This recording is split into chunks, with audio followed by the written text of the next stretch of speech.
That's what I'm talking about. Welcome back, everyone, to Mark Holubetz Vlog. Thanks for joining in. Here we are going for another great drive. It's been a couple of weeks since we spoke last, and actually, you know what? Again, it's a sunny day. It's about 32 degrees Celsius out there today, and I can't think of a better night for a drive. We're going to take the F-Type out. Now, a couple quick updates about the channel. Number one, I've just recently ordered some parts.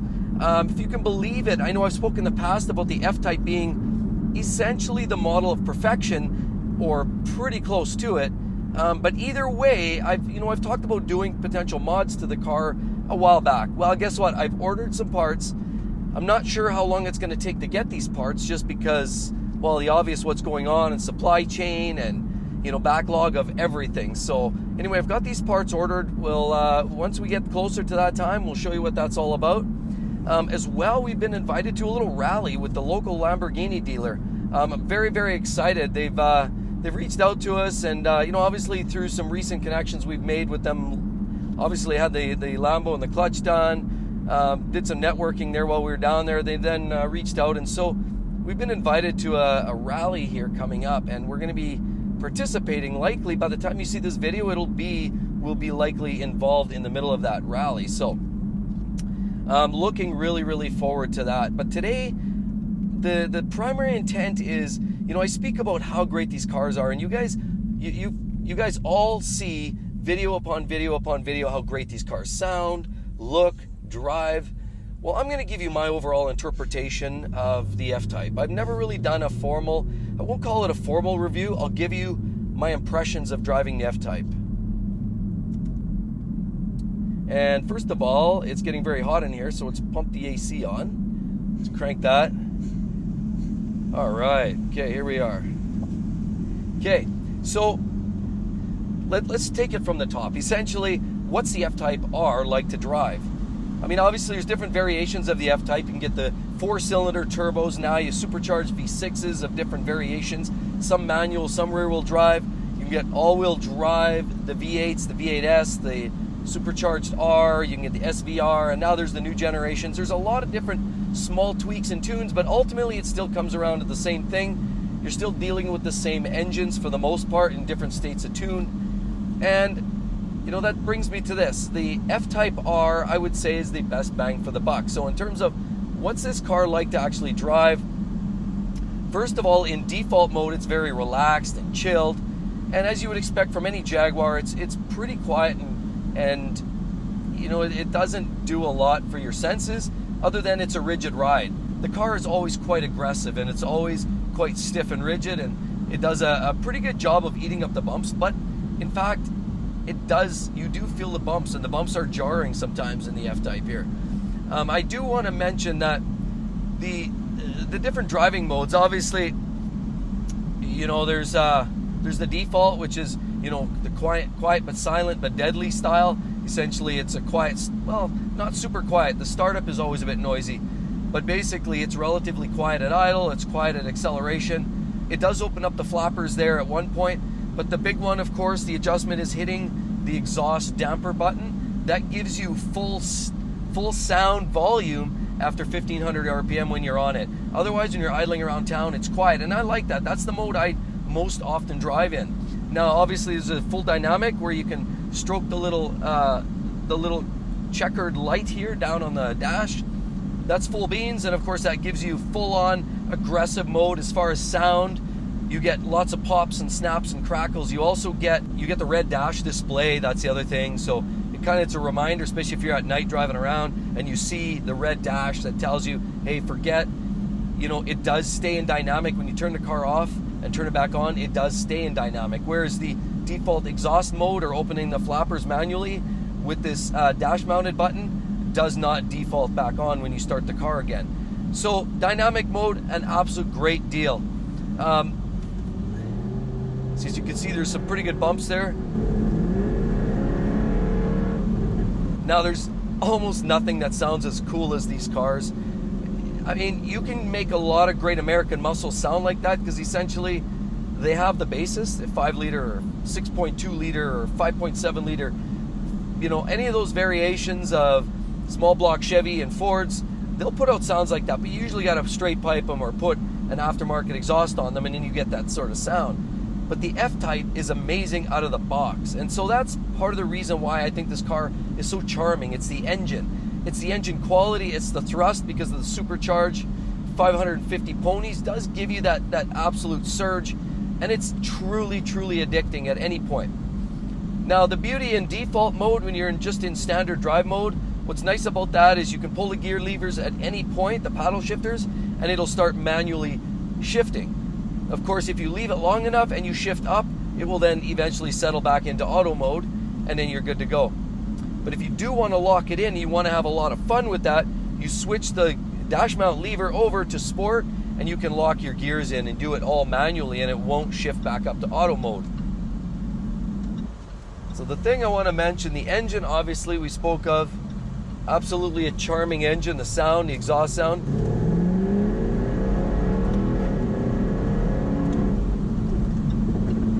And then you get the snap, crackle, pop. It just does not get old.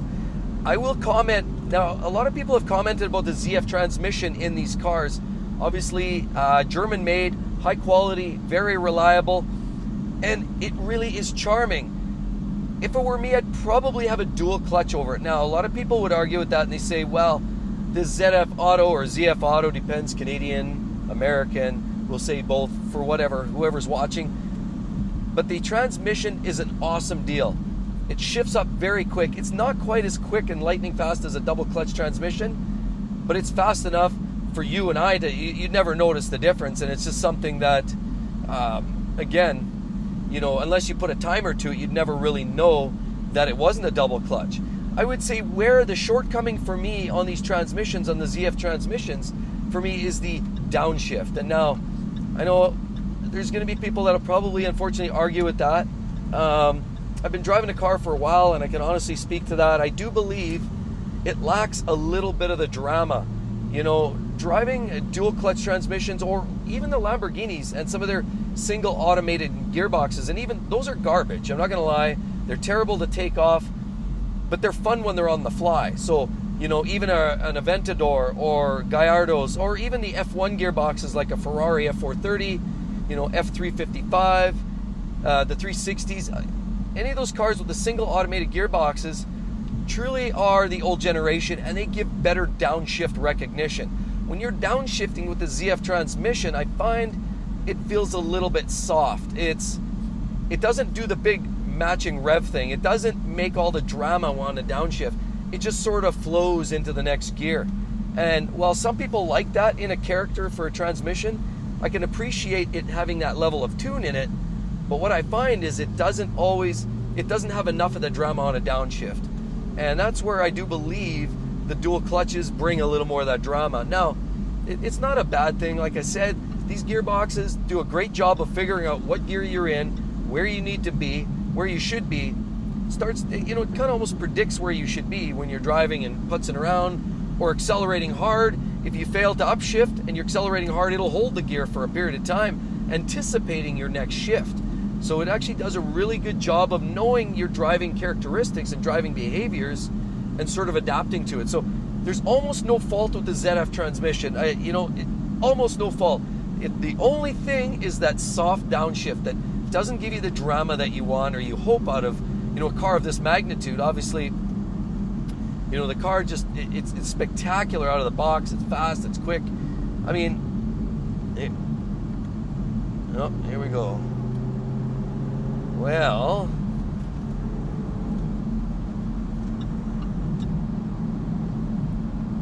so gearbox, 90% perfect. I give it a 9 out of 10 just because the downshifts really aren't the greatest. Everything else shifts up lightning fast. It always knows your next move.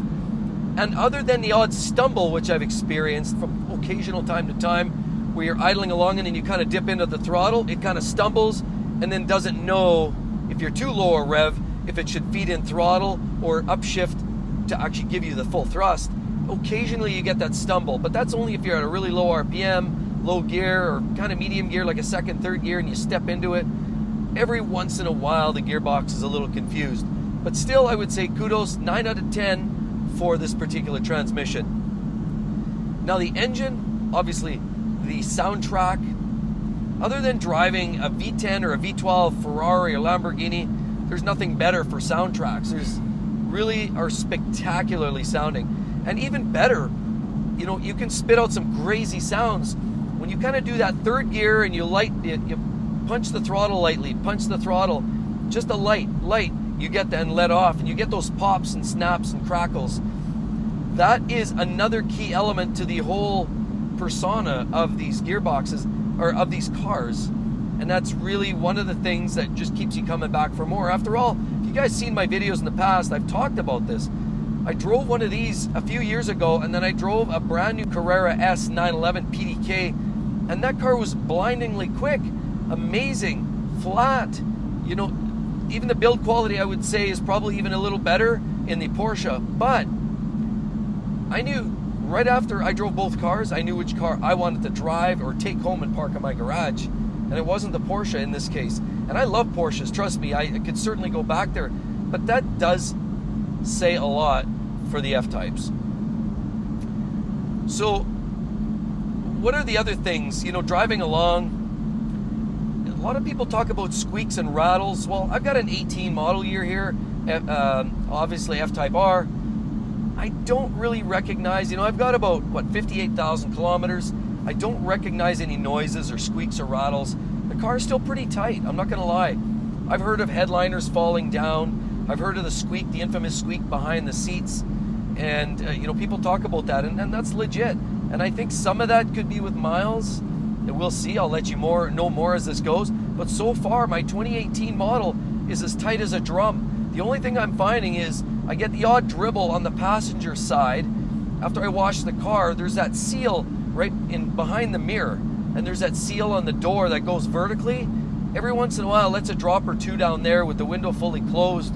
So there's seal-related, gasket-related issues, and we also spoke of problems I had in the winter, of course, with the windows freezing shut. Those are all glitches and things that you've got to consider. But from a driving dynamic perspective, this car does everything you want it. You can put it in dumb mode, just cruise along, quiet and peaceful and serene, and you know, stay under the radar. But if you want to give it the beans, it'll definitely do that for you.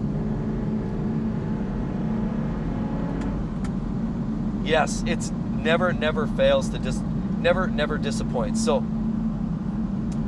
you know, for anybody out there looking for one of these Jaguars or the F-Type Rs or F-Type of any type, and I know a lot of you folks are coming to my channel now because of interest in these cars. I get a lot of questions of people that are now, they appear to be shopping for these cars, and they're asking the questions as a shopper would ask, you know, are they more reliable than this BMW, or are they, you know, do you have a lot of problems, reliability, are they good on fuel, you know, what's broken on it for you?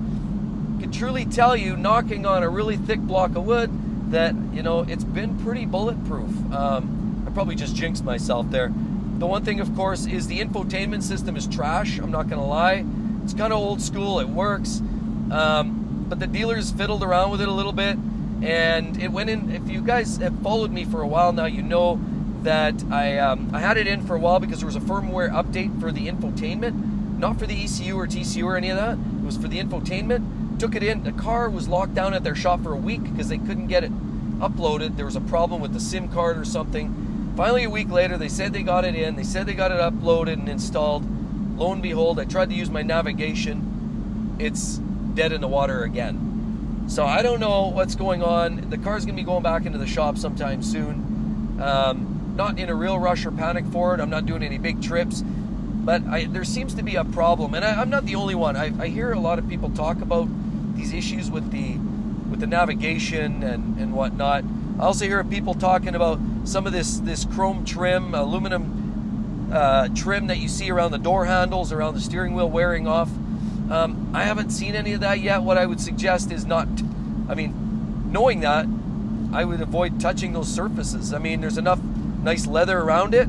I would try to avoid those surfaces. It's unfortunate you can't touch them, and, you know, for the sake of worrying about wearing it out. But knowing that now, I just stay away from it. I just handle the steering wheel, I touch the rubber or the plastic, and then, you know, with the hopes, of course, never having that issue pop up. Now, if any of you guys are aware, the Lamborghini Gallardo, which I had and I just sold, I mean, it also had an issue. It had the infamous rear view dimming leaking mirror syndrome. And it was that manufacturer that put out a whole bunch of these mirrors that over a series, a number of months or years, they would start to leak. The chemical inside would start to leak down on the dash, and it would start to eat the buttons on the dashboard. Now, I don't know what the F-Type's got in it for mirrors. I'm going to do more investigation on that. But that would be absolutely devastating, is come out to your dash one day or your car and you find, half your buttons are all like gooey and melted away, and your numbers and everything are illegible or unlegible because of some goo that dripped out of your mirror. So I don't think that's a problem, but it apparently was pretty significant problem in a lot of different brands. BMWs had those mirrors, the Lamborghinis, obviously with the Audi brand, the Volkswagens, they had that generation of mirror, and it was a problem. So I'll find out more about that. Now, I guess in short, I just want to leave it at that. For anybody shopping for an F-Type, would I do this again? I absolutely would. And I've said this, I keep saying this over and over again. The only thing that would motivate me to sell this car anytime soon would be if it became an absolute pig for maintenance. There we are. Yeah, well, you always got to be watching, right? But, if this car ever came to a point where it was just, so problematic and spending all the time in the shops, and, I talk about the infotainment thing, to be honest, that's not what worries me. It's the mechanical stuff, because that, infotainment, it can come, it can go. You can always retrofit that out later on. As a matter of fact, I'm sure there will be kits aftermarket if there aren't already. I think there's people doing that. So I'm not worried about that kind of junk. That's trash. But I'm going to keep Gooch here long enough to be able to share the whole experience with you. And if there's any problems, I'll be sure to let you guys know. But in short, no reason to sell this car. I mean, it does everything. It's all-wheel drive. It's spectacularly quick. It's fun. It looks amazing. And I'll be touching on a few things. As I said, there's some parts I've been ordering. I'm going to be making some final tweaks or some subtle tweaks to some of the styling and cosmetics. But stay tuned for that, because that's coming up soon. And for anyone thinking about an F-Type R, let me just say this. The reliability is as good or anything, it's as good or better. Maybe not better, but it's definitely as good as anything out of the Euro brands. Anything that BMW is putting out of this caliber, it's comparable. I wouldn't worry about it. I mean, this would be comparable to anything, say, like an M5. You know what? Things that can happen in an M5, I mean, when you're putting down over 500 to 600 horsepower, things can break. But generally, in terms of overall reliability, I mean, you hear of the odd coolant issue, overflow expansion tanks. You get the coupler to the supercharger being an issue on these, and they start to rattle and make noises. I mean, there's some problematic issues, but generally speaking, I wouldn't say it's any more or worse than what you'd expect from an M5 or an AMG Benz like an E63S or an Audi RS5 or an RS7. Wouldn't be anything worse than that. What I've seen, the people I've spoke to, my personal experience now owning the car for about a year and a half, I wouldn't worry about that from that perspective. It could be some little nickel and dime things. It is a lower production number type car. But overall, mechanically, these cars are solid. And I can only honestly recommend these cars at this point. Stay tuned to the channel. I could recommend this to anybody who's looking at stretching out and buying one of these European cars. You really can't go wrong. It's got the looks, the sounds, and the performance to satisfy any day of the week. So again, everyone, thanks for joining in. Be sure to stop by next week, because hopefully we're able to share our experience with the Lamborghini Rally. It's going to be a lot of fun, I guarantee you that. So thanks again. Be sure to drop a line and a comment, and let me know if there's any mods that maybe I should be looking at. I've been looking at some things. I'll be doing something here real soon. So I'd love to hear it from you guys. Thanks again. Talk to you real soon. Bye-bye. Throw a special shout out to those great fans that I stumbled across on White Ave on Friday night while cruising in the Jag. Thanks for reaching out, saying hi. It was great to meet the fans. Thanks again.